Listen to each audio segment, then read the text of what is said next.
জুমার নামাজের সালাম ফিরাইলেই বাইর হয়ে যায়।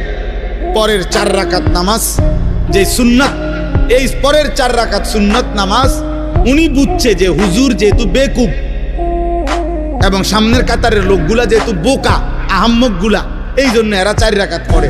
সালাক মিয়া বাইরে চলে যায়। আচ্ছা আমনে সালাকি নিয়ে আমনে যান, আল্লাহ ভরসা। গিয়া বাতে তো খান, আমরা বাতে খাই। জুমার পরে কোনো আমরা চিরা খাই না, এটা মনে, আমরা কোনো বন খাই না, আমরা বাতে খাই। আল্লাহর রহমতে আশা করি আমনেতে ভালোই খাই। হ্যাঁ না, ওনারে শয়তানে কামড়া, ইবলিসে ওনারে কামড়ায়,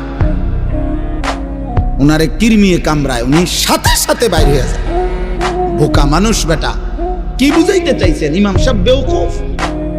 ইমাম সাহেবের বাপের কান থেকে 4 রাকাত নামাজ আনছে, এটা যদি কোনো কোরআন সুন্নাহ অনুমোদিত না হয়, এটা রাসূলুল্লাহ সাল্লাল্লাহু আলাইহি সাল্লাম সাহাবায়ে কেরাম যদি না পড়তেন, তো এটা ইমাম সাহেব বছরের পর বছর একটি ভুল বেহুদা জিনিস পড়ে। এটা তা আপনার বিবেকে ধরে না? এটা আপনি বের হবেন কেন মিয়া? কেন খামখেয়ালি করবেন? জুমার নামাজ কি 2 রাকাত? কথা বলেন, জুমার নামাজ 2 রাকাত, তাইলে 2 রাকাত পড়বেন কেন? আল্লাহ আমাদেরকে বুঝ দান।